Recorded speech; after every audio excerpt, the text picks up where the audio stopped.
নমস্কার বন্ধুরা, সন্ধানে চলে এসেছে নতুন আরেকটি ভিডিওর সাথে। আজ আমি যে মন্দিরের সন্ধান নিয়ে এসেছি সেই মন্দিরটি আমি তোমাদের এই ভিডিওতে জানাবো। কিন্তু তার আগে আমার যে সকল বন্ধুরা নতুন রয়েছে আমার চ্যানেলে, তারা এই চ্যানেলটি একটু সাবস্ক্রাইব করে দেবে এবং পুরনো বন্ধুদের কাছে আমার রিকোয়েস্ট যে তোমরা ভিডিওটি সম্পূর্ণ দেখবে এবং লাইক কমেন্ট শেয়ার করে দেবে। আজ আমি আমার এক দর্শকের অনুরোধে মুর্শিদাবাদের অপর একটি মন্দিরের সন্ধানে এসেছি। মুর্শিদাবাদ মানেই ইতিহাস, আর ইতিহাস ছাড়া মুর্শিদাবাদ যেন এক অসম্পূর্ণ অধ্যায়। ঠিক তেমনই আজ আমি চলে গেছি ইতিহাসের সাক্ষ্য বহন করে চলেছে এমন একটি জায়গায়, যে জায়গাটির নাম হলো লালগোলা। 2 শতাব্দীরও বেশি সময় ধরে লালগোলার কালী মন্দিরের মা কালী পূজিতা হয়ে আসছেন। বঙ্কিমচন্দ্র চট্টোপাধ্যায় থেকে রামেন্দ্র সুন্দর ত্রিবেদী, কাজী নজরুল ইসলামের মতন ব্যক্তিত্বদের আনাগোনা ছিল এই রাজবাড়ি বা রাজবাড়ির মন্দিরে। আর লালগোলার এই কালী মন্দিরের সুখ্যাতি কিন্তু এখন অন্যান্য ছড়িয়ে পড়েছে। সালটি ছিল আনুমানিক 1790। শোনা যায় সেই সময় স্বপ্নাদেশে তৎকালীন লালগোলার রাজা রাও রামশঙ্কর নির্দেশ পান এই রাজপরিবারের দ্বারা অধিষ্ঠিত হয়ে কালী মন্দিরে পূজিত হবেন দেবী। ঠিক সেই মতো এই কালী মন্দিরের পেছন দিয়ে প্রবাহিত পদ্মার শাখা নদীতে হঠাৎই একটি দেবীর কাঠামো ভাসতে দেখা যায়। পরে এতেই মাটি লাগিয়ে দেবীর প্রায় 4 ফুট উচ্চতার একটি মূর্তি তৈরি করা হয়।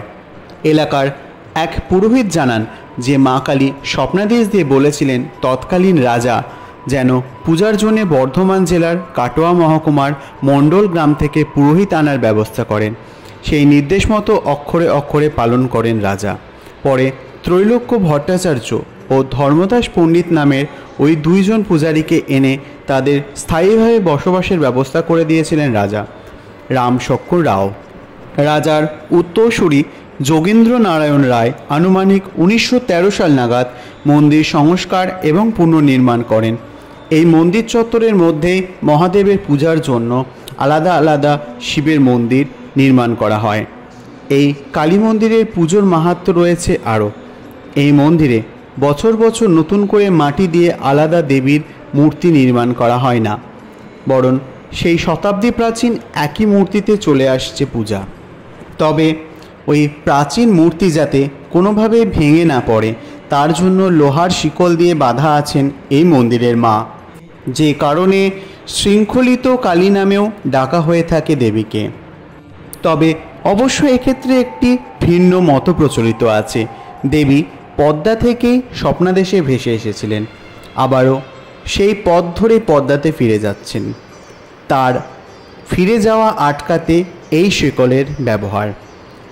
এই মুর্শিদাবাদের লালগোলার কালী মন্দিরের চত্বরে বসেই কিন্তু বহরমপুরে সেই সময় দায়িত্বে থাকা ডেপুটি ম্যাজিস্ট্রেট শ্রী বঙ্কিমচন্দ্র চট্টোপাধ্যায় আনন্দমঠের শেষ খণ্ড বন্দে মাতরম এখানেই রচনা করেছিলেন।